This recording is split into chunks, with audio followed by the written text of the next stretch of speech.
kami melakukan pertolongan sesuai dengan kriteria penyakitnya pasien.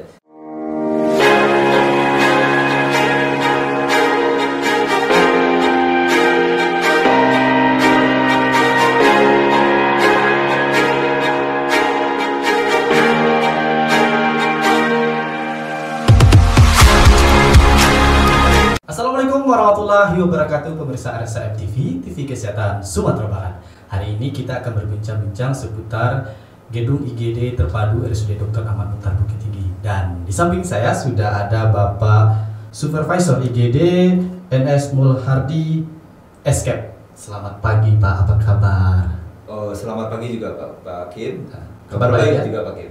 Kemudian juga ada Bapak Koordinator Dr. Jaga, Dr. Ide Binasa Pasdiko. Selamat pagi Pak, apa kabar? Alhamdulillah baik Pak Kim. Alhamdulillah.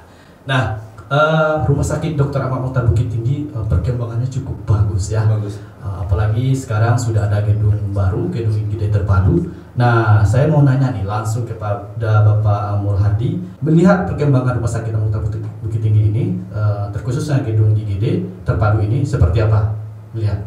Oke, terima kasih Bapak Kim. Kami di IGD terpadu sangat sangat bergeberia melakukan menyambut pemindahan IGD lama ke IGD baru. Oke. Di sana kami melakukan pelayanan mungkin lebih bersemangat lagi sesuai dengan SOP yang akan kita lakukan terapkan di IGD terpadu. Iya, betul. Tapi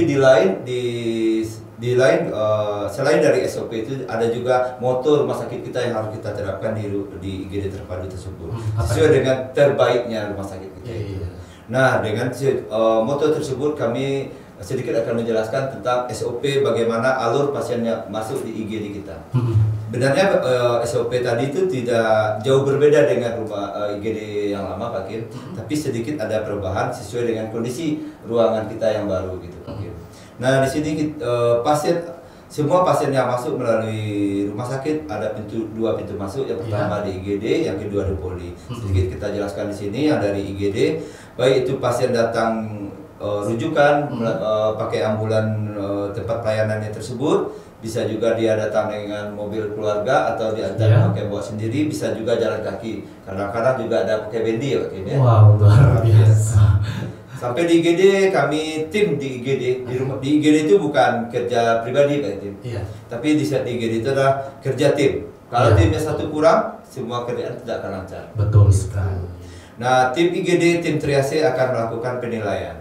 Nah, sedikit kita jelaskan triase. Di sana ada label-label Pak Kim, ada label merah, kuning, dan hijau. Iya. Tujuannya di label merah, kuning, dan hijau itu bukan kita membedakan pasien yang datang ke IGD, tapi kita membedakan bagaimana kondisi pasien yang datang ke IGD tersebut.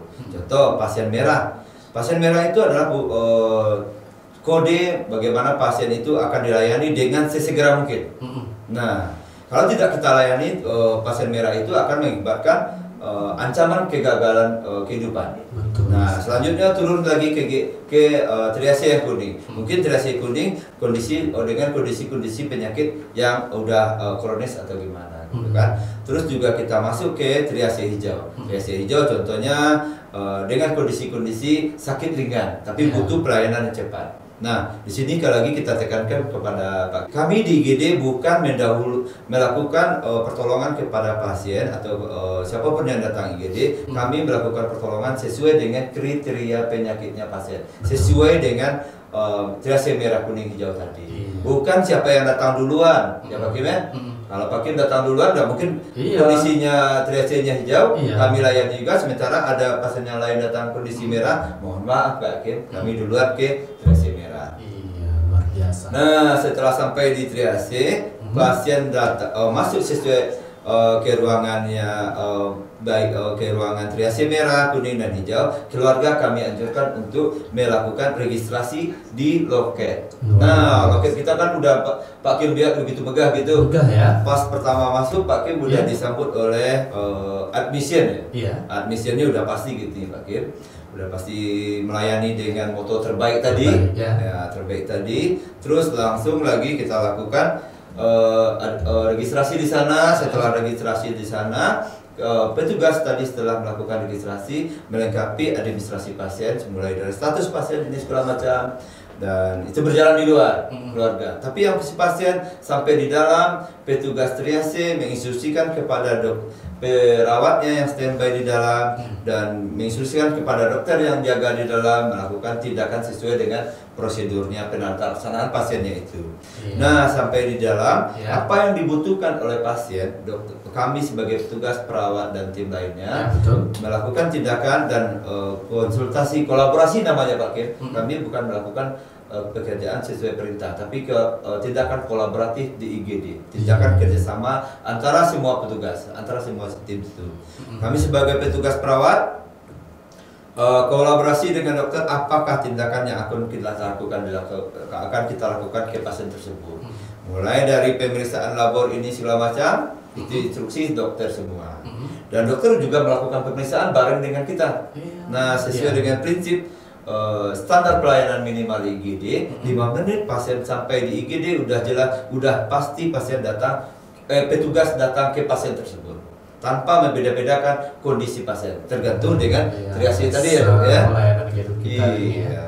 Terus setelah dokter selesai menginstruksikan, kita melakukan tindakan, apakah pasien ini akan dilakukan pemeriksaan penunjang lanjutan.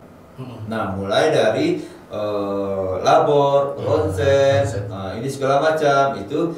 Nah, lanjut lagi setelah selesai itu, pasien kita observasi sesuai dengan kegawatannya yang ada di IGD di pasien, dengan kondisi pasien tersebut. Nah, setelah selesai itu, dokter kita sebagai petugas melakukan observasi, dokter melakukan analisa datanya tadi yang data dari penunjang sesuai dengan klinis pasien, melakukan konsultasi dengan DPJP-nya. Nah, DPJP-nya bukan ditentukan oleh si pasien atau keluarga, tapi ditentukan dengan hasil pemeriksaan penunjang yang ada saat itu. Nah, kalau ada diagnosa yang Bapak Kim atau keluarga ketahui, itu sebagai diagnosa pembanding di IGD. Tapi yang akan kita konsulkan, dokter jaga konsulkan ke konsulan itu diagnosa pada saat itu sesuai dengan hasil penunjang. Nah, setelah pemeriksaan penunjang selesai, dokter jaga konsul ke dokter spesialis sesuai dengan standar pelayanan minimal pasien di IGD. 1 atau 2 jam udah terkonsulkan pasien ke dokter spesialis. 1-2 jam pertama selesai, 3 jam pertama udah jelas pasien mau diapain di IGD. Mau diantar ke ruangan apa tidak? Mau dipulangkan atau tidak?